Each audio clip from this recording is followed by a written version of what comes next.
Şu güzelliği lokum gibi kestane şekerimiz oldu. Eğer kestane şekerlerimi beğendiyseniz ve hala abone değilseniz lütfen Server'in mutfağına abone olmayı, beğenmeyi, yorum yazmayı. Bundan sonraki tariflerimden haberdar olmak için lütfen zil tuşuna basınız. Soğuyunca tadım aşaması.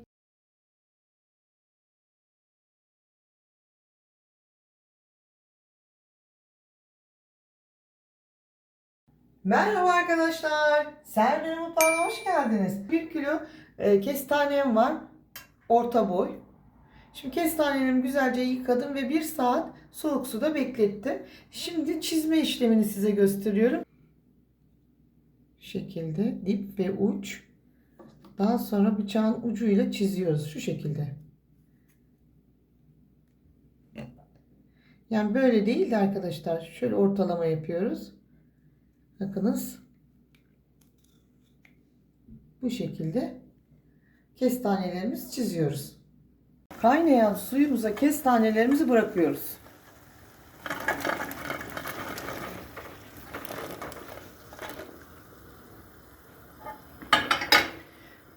Çatlamalar olunca ocağımızın altını kapatıp kestanelerimizi alıyoruz. Şimdi bekliyoruz üzerindeki çatlamaları. Kapağı kapatıyorum yumuşamalar için.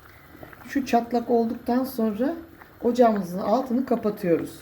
Çok fazla aşırı pişirmeyeceğiz. Çünkü şerbette tekrar pişecek. Şu çatlaklık bana yeterli. Daha sonra hazırlamış olduğum buzlu suyun içine kestanelerimi atıyorum bu şekilde. Şokluyorum hemen. Ki kabukları bu şekilde arkadaşlar çok çabuk soyabiliyorsunuz. Hemen şokluyorum buzlu suda. Kestanelerimin tümünü bu şekilde bakınız çatladı. Bu çatlamalar yeterli. Şimdi şoklama aşamasında bekleyecekler. 6 su bardağı toz şeker. Bu altıncısı arkadaşlar. İçerisine 2 su bardağı su ilave ediyorum. İkinci su bardağı su. Kısık ateşte karıştıra karıştıra şekerin erimesini bekliyorum. Şöyle kestanelerimizi kabuğundan arındırıyoruz. Ne kadar su soğuk olursa arkadaşlar bu kabuk o kadar kolay çıkar. Bakınız bütün olması çok önemli. Çok fazla haşlamayın ki dağılmasın. Çünkü şimdi şerbetin içinde tekrar pişecek. Şöyle temizlemeye başladım. Şimdi şekerimizi hiç durmadan karıştırarak erimesini sağlıyoruz. Kısık ateşte yavaş yavaş karıştırıyoruz. Kaynamasını bekliyoruz. 6 bardak şeker, 2 bardak su ile şerbetimiz bu şekilde bakınız kaynadı. Şimdi bu büyük ocakta ben ocağımın altını kapatıyorum. Kahve ocağımın alıyorum. Kahve yaptığımız en küçük ocağı.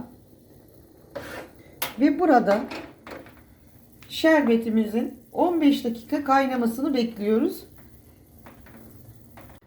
Kestanelerimi bu şekilde temizledim. Şimdi şerbetimin içerisine gidiyorlar.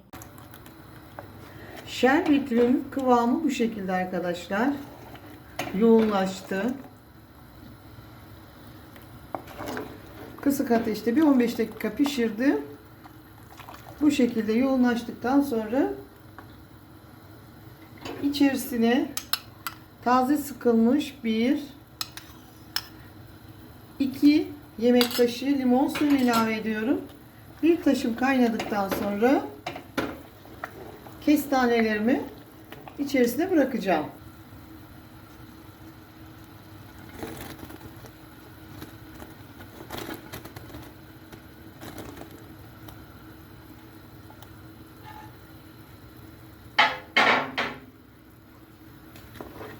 Şimdi kestanelerim bu şekilde kaynadıktan sonra tekrar kahve ocağına alıyorum.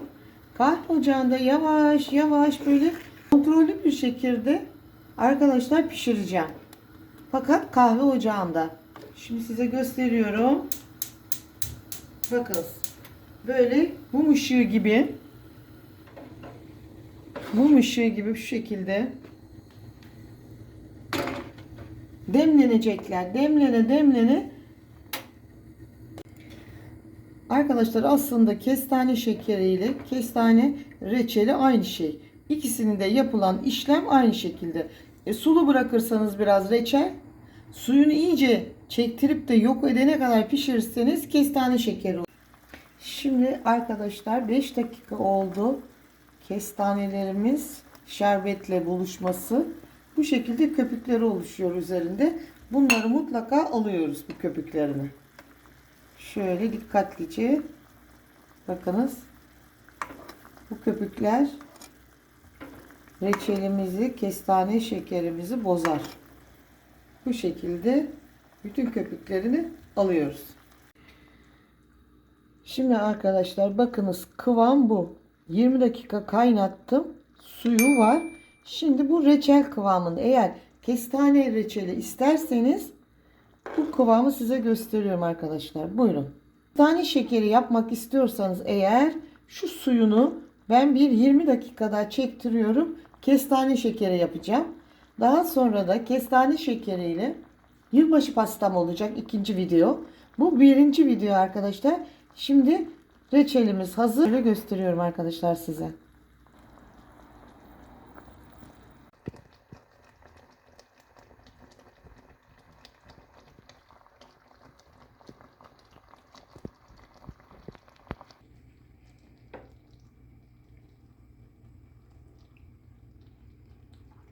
Kestane şekerim iyice suyunu çekti. Bakınız lokum gibi oldu. Şimdi ocağımın altını kapatıyorum ve 1 saat soğuduktan sonra tadım ve sunum aşaması arkadaşlar. Şimdi tabi bu kaynar şekilde ocağımın altını kapatıyorum. Soğumayı bırakıyorum. Üzerinde kalan köpüklerini alıyorum. Bakınız şu güzelliği, lokum gibi kestane şekerimiz oldu. Eğer kestane şekerlerimi beğendiyseniz ve hala abone değilseniz lütfen Server'in mutfağına abone olmayı, beğenmeyi, yorum yazmayı.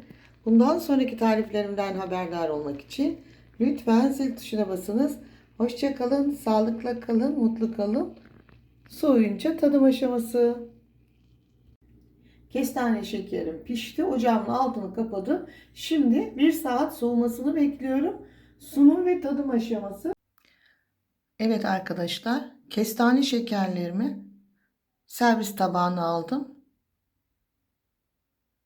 Daha çok sıcaklar, biraz daha soğumaları gerekiyor ki tadım aşaması olsun. Deneyecek olan herkese afiyet olsun. Lütfen Servin'in mutfağına abone olmayı, beğenmeyi, yorum yazmayı. Bundan sonraki tariflerimden haberdar olmak için lütfen zil tuşuna basınız. Hoşça kalın, sağlıklı kalın, mutlu kalın. Kestane şekerlerimizle tatlı kalın. Evet arkadaşlar, kestane şekerim biraz ılıdı. Servis tabağıma aldım. Bakar mısınız şu güzelliğe? Bir lokum lokum. Hem ekonomik hem katkı maddesiz, sağlıklı. Bu güzel tarifimi sizlere öneriyorum. Evet arkadaşlar, kestane şekerim biraz ılıdı. Evet, çok güzel oldu. Lokum ağzınıza atıvereceksiniz arkadaşlar. Bunlar birer lokum oldu. Bakar mısınız arkadaşlar? Kestane şekerlerim ılıdı.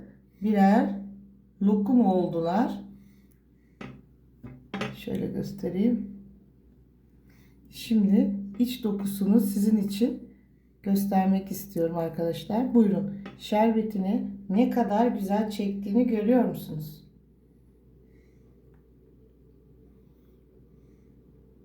Şimdi sizin için yiyorum arkadaşlar. Bakın bir açık daha göstereyim. Süper süper. Arkadaşlar şerbetini o kadar güzel için çektik ya. Bu tarifi mutlaka deneyiniz.